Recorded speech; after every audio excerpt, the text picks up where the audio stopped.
Parashat Kitissa, c'est écrit au Perek Lamed Aleph, Pasuk Yutret, chapitre 31, verset 18. Vaïten el Moshe kechaloto ledaber ito be'ar Sinai. Après que Hachem ait fini de parler avec Moshe, Hachem lui a donné au mont Sinaï Shene Luchot Ha'edut, les deux tables de témoignage. La Torah s'appelle Edut. Luchot Eved, des tables en pierre, Ketuvim be'etzba Elokim, retranscrites par le doigt d'Hachem. La suite des psukim, c'est le peuple voit que Moshe tarde à descendre, alors ils vont faire la faute du veau d'or. Okay, la suite des psukim. Mais qu'est-ce qui fait là ce pasouk?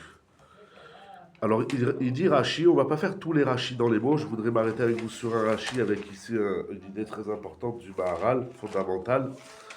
Rashi dit que ce pasouk, il n'est pas à sa place. On va faire le premier Rashi Yutret. Vaïten el Moshe. En mukdam ou meuchar baTorah. Dans la Torah, il n'y a pas d'ordre chronologique. C'est en soi une grande question, c'est un grand sujet, mais il n'y a pas d'ordre chronologique. Puisque Maaseh HaEgel, l'épisode de la faute du veau d'or, Kodem letzivui melechet hamishkan yamim rabim haya. La faute du veau d'or s'est produite plusieurs jours avant l'ordonnance du Mishkan. Donc le Mishkan, on a déjà vu, Teruma Tetzavé. Et après, il va y avoir Vayakel Pekoudé. C'est très bizarre d'après Rashi comment la Torah elle a organisé les parachiotes, puisque Teruma Tetzavé, c'est le Mishkan, Haïtim, la Briout, et Kitissa, c'est la faute du veau d'or, et après elle revient au Mishkan dans Vayakel Pekoudé. Mais donc, cet épisode-là du chapitre 31, qui va nous parler, 31, 32, etc., qui va nous parler de la faute du veau d'or, n'est pas à sa place. Puisque, en vérité, dans le temps, ça s'est produit bien avant Parashat Teruma. Yamim Rabim, il dit Rashi. C'était plusieurs jours avant. Combien Rashi va faire le décompte. Char et Beshiva Asar Betamuz Dishtamu Aluchot. C'est le 17 Tammuz que les tables ont été brisées. Ou Beyom Akipurim Nitratsa Kadosh Baruch Hu les Israël. Et à Kippour, il va leur pardonner la faute. Il va agréer Israël. Donc, du 17 Tammuz jusqu'à Kippour, il y a 40 jours.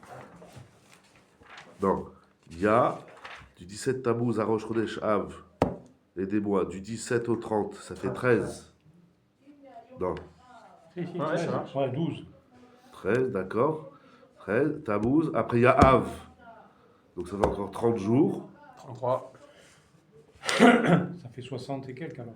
Ah non, ça fait 43. 43. Qu'est-ce que j'ai dit? Tammuz, Av. Après, il y a Elul. Pardon, après, il y a Elul.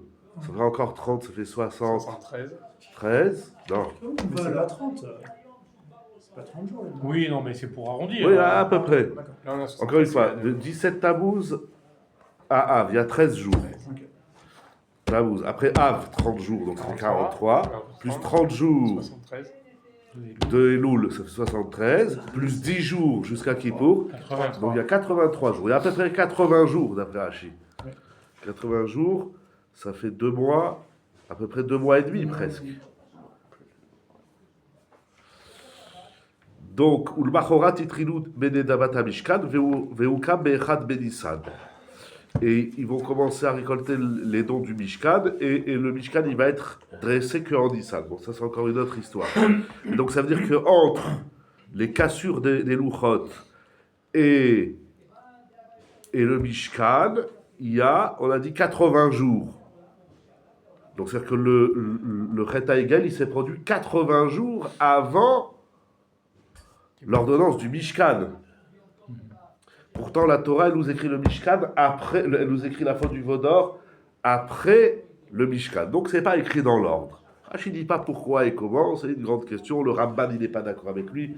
Le Ramban, ici, est dans des Varim. Il dit, là-bas, Na'afort divrei Elokim Chaim. Il dit à Rashi, pourquoi tu désordonnes les paroles d'Hachem? Alors, comment il va s'arranger avec les dates? Bon, il y a c'est une grande marloquette rishonim. Ok.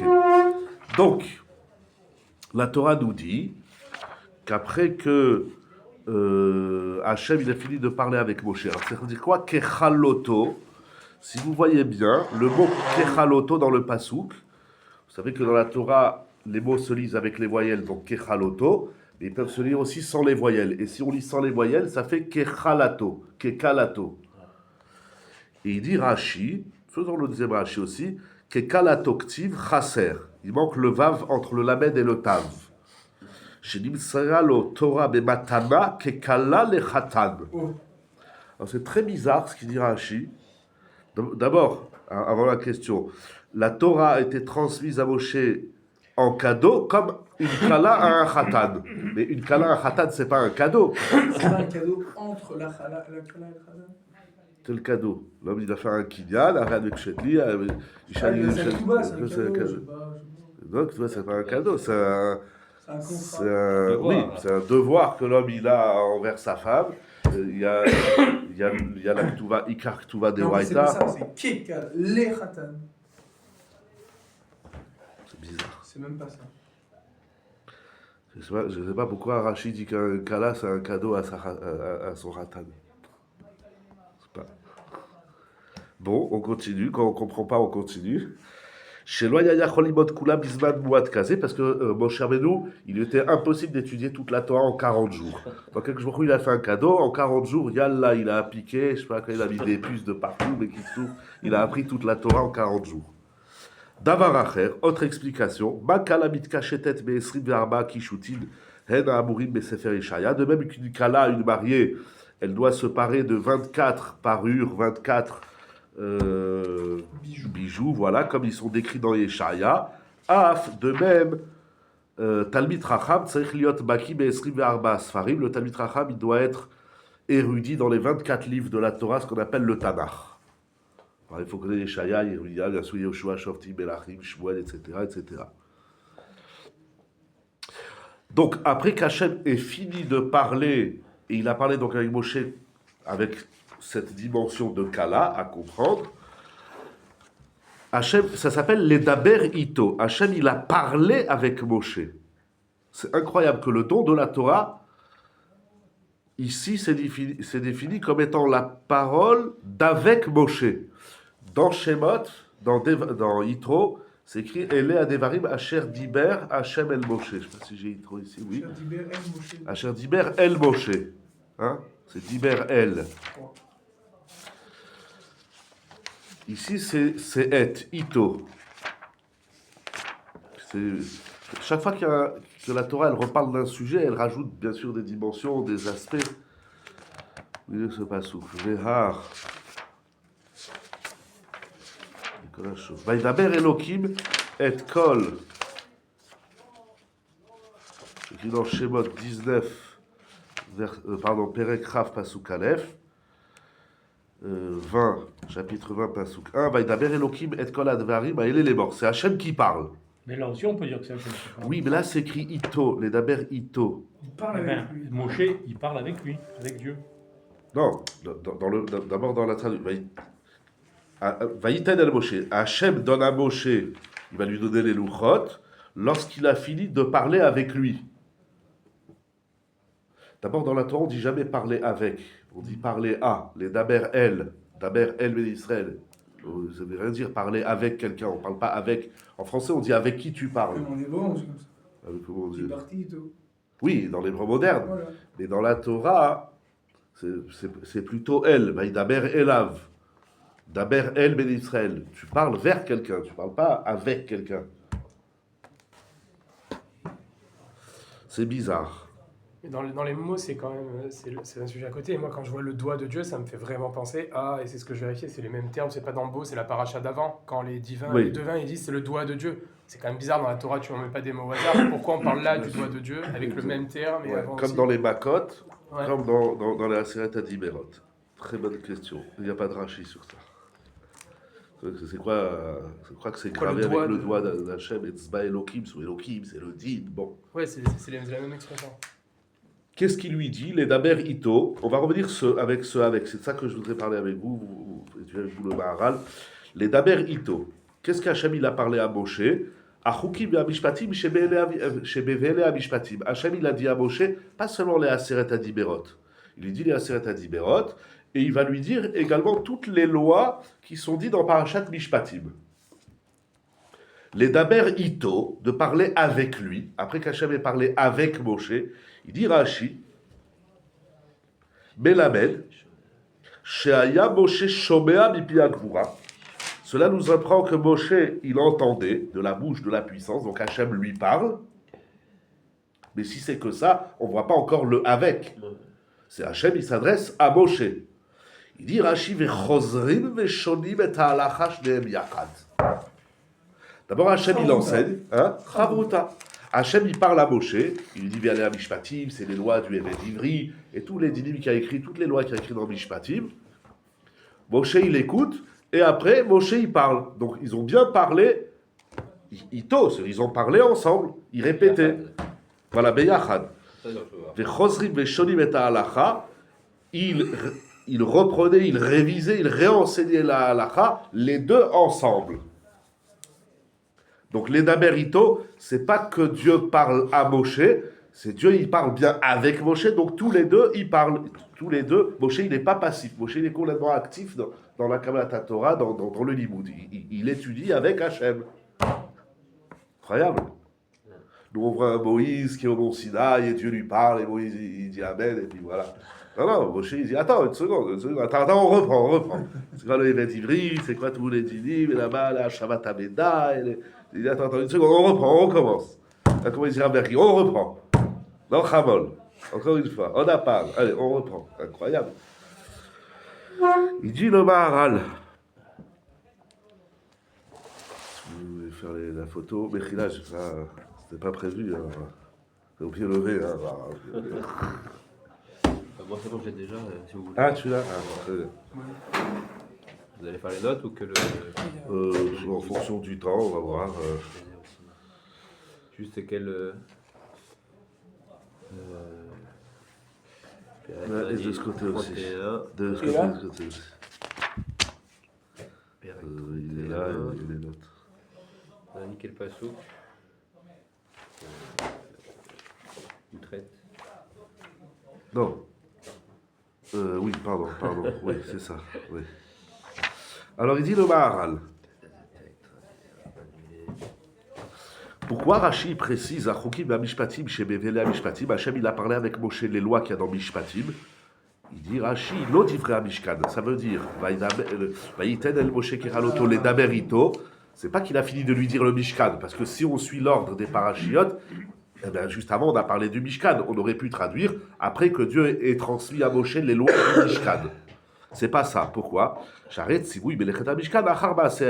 il a dit Rashi, parce que l'ordonnance du Mishkan, elle est venue après la faute du Vaudor. Donc Terouba, Tetzavé, ils n'ont rien à faire ici. Il fallait les mettre plus tard. Bon. Et ensuite, Moshe, avec Akadosh Baruch Hu, il répétait, il reprenait la halacha ensemble. Omer Amaharal Davarze Sod Gadol. On a ici un grand principe secret. Il y a ici quelque chose de fondamental.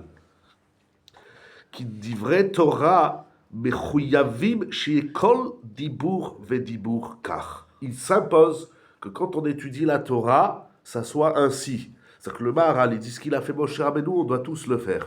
Tu écoutes. C'est une halakha. Mechuyav. Après que tu as écouté, tu dis, bien sûr, déjà avec ta chavruta, avec ton rave, etc., mais même avec Akadosh Baruch Hu. Ça veut dire, Akadosh Baruch Hu, tu as dit un truc là, il faut faire chavruta avec le bon Dieu quand on étudie la Torah. Ah, comme ça, vous. On va voir. Il faut que ça soit comme ça. Moi, je croyais juste sur la manière de faire, quoi. C'est-à-dire une lecture, puis une lecture. Yachad, après, avec qui c'est le Yachad, mais. Ben, le Yachad, c'est Hachem. Mais en tout cas, ça ne suffit pas tout seul. On va voir, il y a un Yachad. Ok. C'est pas juste Chavruta. Le principe de Chavruta, on le transpose de partout. Que ce soit avec Dieu, avec un kangourou, avec tout le monde, on s'en fout. Ah non, c'est pas pareil. Chavruta avec un kangourou. Déjà entre un kangourou et un humain. C'est pas pareil. Voilà, on transpose le même principe. Où il a été Vechozrim, Veshonim et Halacha Beyachad. Non? C'est nul ça? J'ai déjà dit chez Akol Bechila. Non, vous avez raison. Pour l'instant, il ne nous dit pas c'est qui l'autre. Mais d'abord, la Torah, on ne l'étudie pas tout seul. On va voir c'est qui cet autre-là. Ok. ולפיכך לא היה התורה כמלך בשר ודם, המצווה לעבדו כך וכך תעשה. La Torah, c'est pas un livre de commandement, que le roi il dit vous allez faire comme ci et comme ça. C'est pas ça la Torah. C'est pas un dogme, c'est pas des lois qui se suivent les unes derrière les autres. She'aikar ou gzerato shechidesh milibo. Dans un roi de chair et de sang, chez un humain, quand il va dicter la loi, l'essentiel, c'est la gzera, c'est le décret, qui lit, il dit voilà, Rabotai, on va faire un nouveau décret. Bon, ben, une fois que tu nous l'as dit, c'est bon, pas besoin de discuter. Aval livré Torah, em mechuyavim mitzad atzmam. Ça veut dire que les paroles de Torah, elles ont une valeur propre à elles-mêmes. Un roi, il vient, il dit, dorénavant, on va faire comme ça. Bon, ben, c'est lui, il a dit un chidouche. C'est lui qui a... Alors, quoi, Dieu, c'est pareil. Non. Alors, voilà, alors quelle est la différence? C'est même pire. Ah, c'est vous qui avez voulu étudier. Hein? Alors, c'est quoi la différence? Il dit la différence, c'est que chez le roi, Aïka ou Xerato Shechidesh Milibo. C'est lui, il a décidé comme ça. Mais à Kadosh Baruch Hu, c'est pas comme ça, alors c'est quoi? Aval d'ivret Torah, Mechoyavi Bitzad Atzmam. Comment il explique Rav Ertman? C'est qui en bas? C'est Rav Ertman. Rav Yehoshua Ertman, il a fait un travail extraordinaire sur le Maharal. En général, il ramène les textes où le Maharal, il a déjà parlé de ça et il étoffe. Alors dans la note 45, il dit comme ça. Pirouche, Etzel Melech, Ikar Atokef Likzerotav, la force de la loi, ou Bechamat Shekar Tziva Melech. Parce que le roi, il a décidé comme ça. Regardez bien la nuance, c'est très très bien. Achlo she'advarim mukhrachim ou mechuyavim lekshe'atzmam. En soi, c'est pas dit que c'est ça qui... C'est comme ça que ça doit être. Lui, il a décidé. Mais c'est pas, il n'a pas commencé à faire ça au Mont Sinaï, Moshe. Parce que déjà avant de monter, quand il a dit qu'il faut se séparer, je crois qu'Hachem avait dit 2 nuits et que Moshe a dit 3 ou quelque chose comme ça. Donc c'est dans sa nature déjà de... Oui, et même avant, en vérité, tu as raison. Même lorsque Akadosh Baruch Hu l'envoie en Égypte, à chaque fois, Moshe, il est la chavruta d'Akadosh Baruch Hu, kaviachol, si on peut ainsi dire. Mais quelle est la différence? Si moi je vous dis, bon, toi tu te mets là et vous mettez là-bas, c'est arbitraire. Ça veut dire que ça aurait pu être le contraire. Toi ici et toi là-bas, etc. Même s'il y a une réflexion derrière. Oui, Voilà. bien sûr, bien sûr. Ça fait vraiment au hasard. Non. Mais Alors- une réflexion, en général, même chez les rois. Il dit bon, maintenant, tout celui qui me voit, il se prosterne. Ça s'entend, il y a une réflexion. Oui, mais quand tu vas au bout, à un moment donné, il dit, je suis le roi, c'est comme ça, Shalom Israël. Tu discutes pas, on discute pas avec le roi. C'est exactement comme avec Dieu. Désolé. Non, alors non. Il y a quand même des mitzvot que Dieu l'a dit, tu fais comme ça y est, ça s'arrête là. Et non, le lotinaf Non. de Dieu, Non. c'est pas un lotinaf. Non. C'est quelque chose qui parle de lui-même, je crois, non? Je sais pas. C'est pas une notion à propre. Non, mais c'est pas ça la découda. Bien sûr que je vous si c'est comme ça, on discute pas. Au final.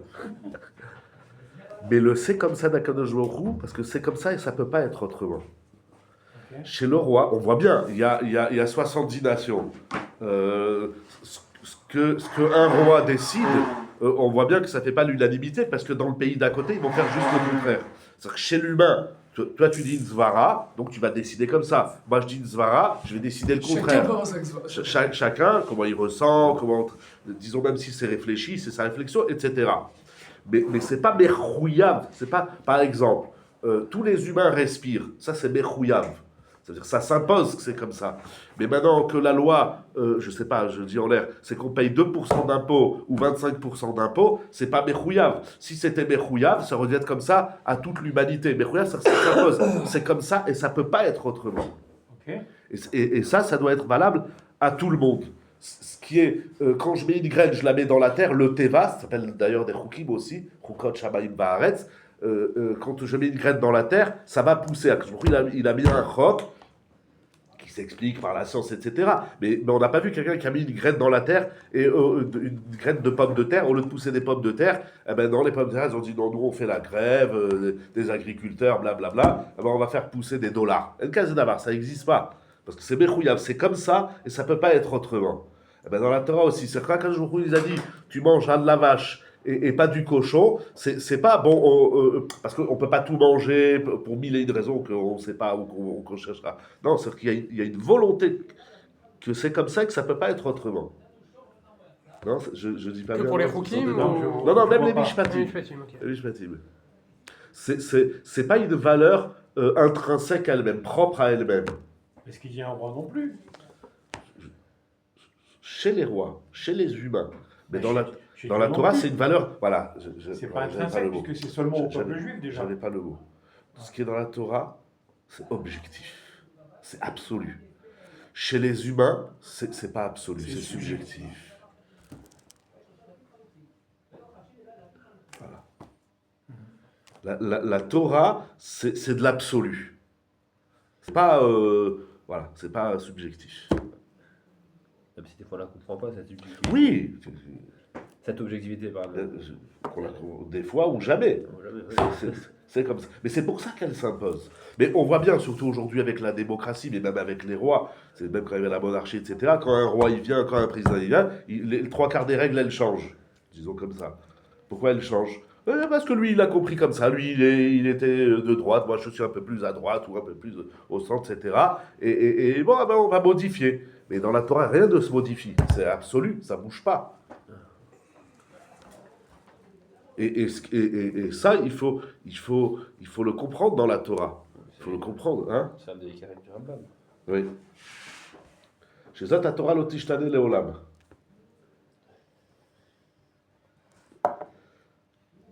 Mais ce qui est très fort, et ce qui paraît contradictoire, c'est parce que la Torah, c'est un absolu, qu'elle se discute. C'est ça qui est fou. Là, vous m'embrouillez là. Oui, moi aussi. Ça va être là qui Ça va fait tout de suite. mal à la tête. C'est nous, on dit, c'est comme ça, on discute pas. Non, ça tu fais avec les humains.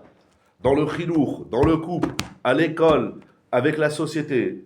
Le président, l'État a décidé que tu peux monter, tu peux descendre. Quand tu te fais arrêter par la police, tu dis, non, mais vous comprenez, monsieur, la loi, c'est la loi, ça se discute pas. Ok. Dans la Torah, Mais dans c'est le- un four. Dans le cas de la C'est ça loi, qu'il faut dans le- de comprendre. la loi civile, on peut discuter, mais à la fin, il y a une loi. Et à quoi, dans la Torah, c'est quoi la différence alors? On peut discuter, mais à la fin, il y a une loi aussi. Oui, mais dans la loi Tu civile, peux m'expliquer tout ce Oui. que tu veux, que je sais pas, les tefilines, n'importe quoi. Mais à la fin, tu vas les mettre ou pas? T'es obligé. Oui, mais dans la loi civile, tu peux toujours dire que c'est le président qui a pas été objectif et qui a dit, dans son intérêt, il a pensé comme ça. Mais genre. qui pense comme ça? Je sais pas, le juge, il a essayé de travailler une loi comme ça. Quand on s'arrache sur un digne de la Torah, ben, ça peut pas être autrement, mais il comprend pourquoi ça a été comme Ouais, ça. ouais, d'accord. Mais dans la loi civile, tu peux très vite finir dans, oh, bah, il a décidé comme ça, fais pas chier. Et jusqu'où ça va? Non, mais il a tout renversé. Nous, on discute avec Ah. les hommes et avec Dieu, on ne discute pas. Le Maral, il dit c'est un four. Avec les hommes, il ne faut pas discuter. C'est avec Hachem. C'est-à-dire, regardez. ולפיכך כתיב אצל התורה ויכל לדבר איתו כשניים שהם נושאים ונותנים בדבר אחד. Il change les mots de Rashi. Rashi, il a dit חוזרים ושונים את ההלכה. Ils reprennent, ils réétudient la halakha. Le Maral, il comprend comme deux personnes qui échangent dans la halakha. Shem nosim, c'est un vrai massa ou matan, comme dans le Talmud. Il y a une question, il y a deux opinions, si c'est pas 3, 4 ou 5, etc. Et puis on discute et on pose des questions, et on secoue et on remue. Car Hashem Yitbarach, ou Moshe Rabbeinu alav hashalom, ayu shonim ha'alacha beyachad. Étudier la halacha avec Hashem, ça veut dire qu'il y a un échange, il y a un massa ou matan. Ki en a Torah gzerat hamelech belotam. Parce que la Torah, c'est pas des décrets royaux sans raison. C'est pas Dieu, il a dit mettez les tefilines, bon d'accord, mets les tefilines. Non, c'est pas comme ça. Akashvrout, il veut que. Mais de toute façon, on le voit essentiellement dans le Talmud, dans la Gemara. C'est quoi les tefilines? Bon, ils sont tous d'accord qu'il faut mettre les tefilines. Vous savez, un jour, il y a un élève qui a dit au Gaon de Vilna pourquoi il ne met pas les tefilines de Rabbeinu Tam. Le Shulchan Aruch, il dit qu'il faut mettre Rashi, Veyer et Shammai, il mettra Rabbeinu Tam. Aujourd'hui, c'est un peu plus répandu que même celui qui n'a pas Yirat Shammai, il met Rabbeinu Tam, ça a des raisons, d'après la Kabbalah, le Harizal, le Veod. Mais alors un jour, mais le Gaon de Vilna, il ne mettait pas Rabbeinu Tam. Alors on lui a demandé pourquoi tu ne mets pas les tefilines de Rabbeinu Tam. Il dit pourquoi vous avez choisi plus Rabbeinu Tam. Il dit il existe 64 chitotes. 64 opinions comment il faut faire les tefilines. Alors il dit si je mets Rabbeinu Tam, il faut que je mette les 64. Après c'est une question de temps et de... Là, elle est fixée comme Rashi, c'est Rashi. Mais c'est-à-dire tout le monde est d'accord qu'il faut mettre les tefilines, la mezouza, etc. Mais maintenant, comment ça se pratique? comment on écrit, comment on fait les tefilines. Vous avez vu là, vous avez fait le DAF, vous avez vu dans Menachot déjà dans la Gemara, et après dans les Rishonim et dans la Halacha et la Chonim, c'est Ensof. Les tefilines, c'est sans fin. C'est comme ça, Shabbat et toutes les mitzvot. Les décrets d'Hachem ne sont pas sans raison. Dafka dans les films, moi, c'est Alakha Moshe Mishnah, point. Oui, mais même à la Khalem Moshe Mishnah, il faut l'expliquer. Ça s'explique pas. Même une Zvara, Alakha Moshe Mishnah, c'est réponse à tout. Non, Et mais ça, c'est un peu expliquer, c'est pas juif, forcément le fond. C'est dès que tu Hein sais pas répondre. Expliquer, c'est pas forcément l'essence de la mitzvah. Ça peut être à la tombée de la nuit, c'est quoi la tombée de la nuit? Non? C'est ça aussi, discuter, expliquer. Oui. Oui, tu Non, ça, c'est donnes. de comment tu- faire. euh, Ça, c'est pourquoi. Oui, mais du coup, ça prête aussi à discuter. Mais ça rentre dans le tam. Que d'ailleurs, c'est une grande marloquette si tefilin, c'est mitzvah tassé chez Azman Grama ou pas. Est-ce que les tefilin, c'est aussi mitzvah la nuit ou que le jour? Mitzvah bayom, velo balayla. Mais le tam, ce n'est pas que la raison, ce n'est pas que le pourquoi. C'est aussi le comment. Ça veut dire, moi, je vous ai dit, faites les mitzvot. Ok, mais comment? Akadosh Baruch Hu, il a laissé la place à l'homme. C'est ça qui est énorme. C'est la chita du Maharal. On va lire la note 47. Yesod Nafus Mesifre Maharal. C'est une idée très répandue dans les livres du Maharal. Ukfi Shekatav Beresh Drush ala mitzvot.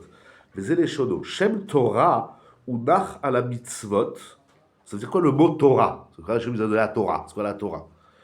Le mot Torah, il est dit sur les mitzvot. Chez Natan Hashem Yitbarach al Yedei Moshe. La Torah, c'est les mitzvot. Velo nikriou beshem mitzvot. Alors pourquoi les mitzvot on les appelle Torah et pas mitzvot? Dis-moi, c'est des mitzvot, c'est des commandements. Je dis non. Mipnei ki lashon mitzvah shayach betzivui abba mimi shelo yevakesh. 47. Ah, ok. Et toi? Je regarde après.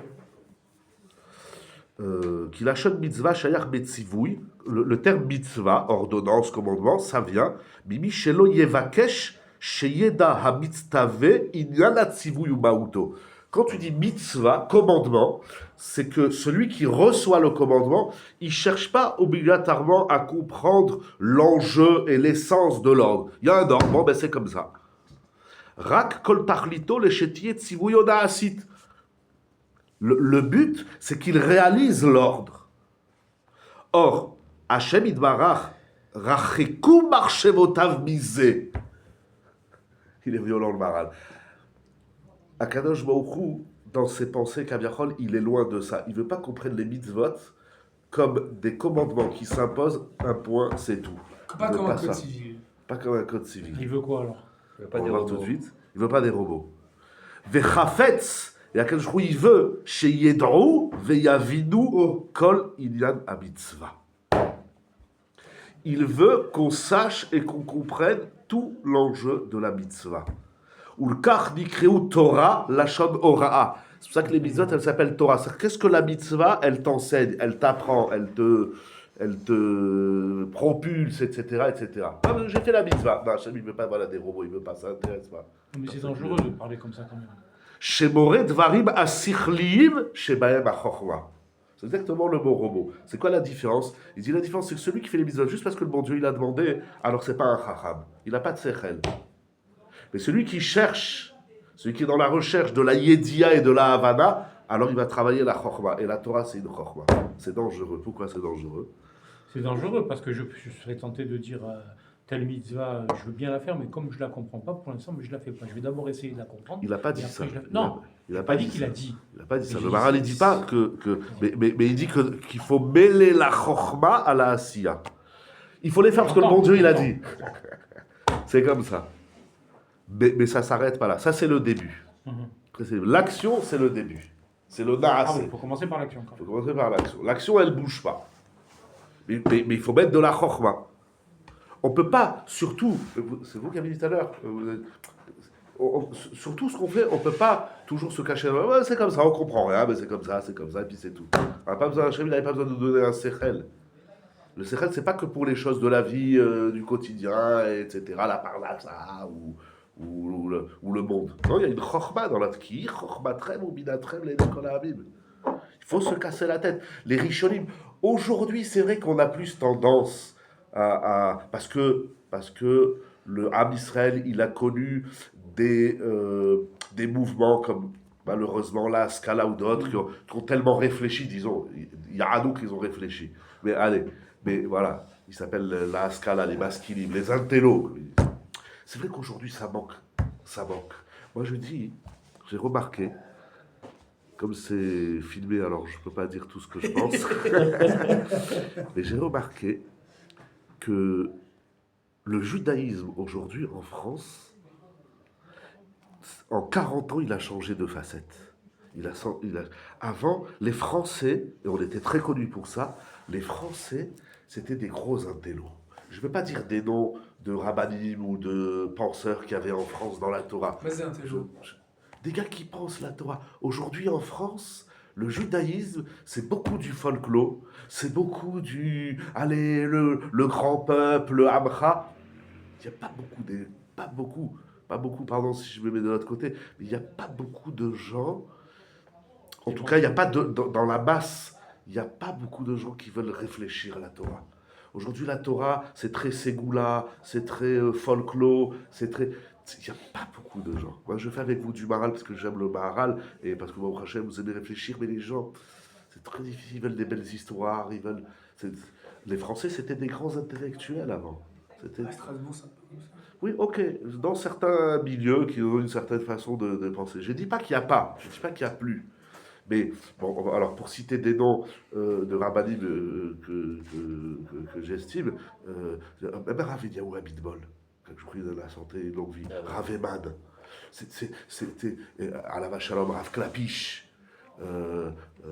Rav Yeshurun Shalita, que je lui donne aussi la santé à Marseille, c'est des petits batés midrashot. Dans les années 70-80, Rav Eman, Rav Eliaou Abitbol, ils explosaient en France. Aujourd'hui, qui c'est qui tue avec Rav Abitbol 10, 15. Ouais, mais des fois, Les rabbinim penseurs de la France, ils sont éteints, ils sont étouffés. Parce que le peuple, il veut plus ça. Le peuple, il veut un bonhomme qui raconte plein de blagues, plein d'histoires, plein de midrashim. Ils veulent des darshanim. Que ça, c'est déjà encore moindre mal. il y a On va entre- écouter un il y a chou entre pendant les 2 deux, heures. parce que c'est aussi le danger d'avoir des trop grands penseurs. J'entends plein de shiurim, des fois ça se rapproche de la philosophie et tout ça. Je me demande où c'est qu'ils veulent venir, où c'est qu'ils veulent arriver, quoi. Une question de portée aussi. Peut-être Vous qu'il y avez a moins le public. Un midrash, tout le monde peut l'entendre. Quand on commence à Les gens, rentrer dans les gens, ils aiment le Midrash raconte. Pour moi, c'est une catastrophe ce livre. Pour moi, c'est assourd de lire ce livre. Le Midrash, c'est tout sauf de la lecture. C'est une catastrophe. Un Midrash, ça se prend, ça s'analyse, ça s'étudie, ça se réfléchit, on lit pas des Midrashim. Après, les gens, ils balancent des Midrashim. Ah, mais c'est écrit dans le Midrash qu'Abraham, il avait 3 ans. Okay. Oui, parce qu'Abraham, c'était spécial. Mais oui, mais ça te sort quoi? Ça t'apprend quoi? Tu sors quelle leçon, quel message de ce Midrash? Quel concept? Le Maharal, il sort des concepts de tout. C'est vrai qu'il y a un danger, mais je pense que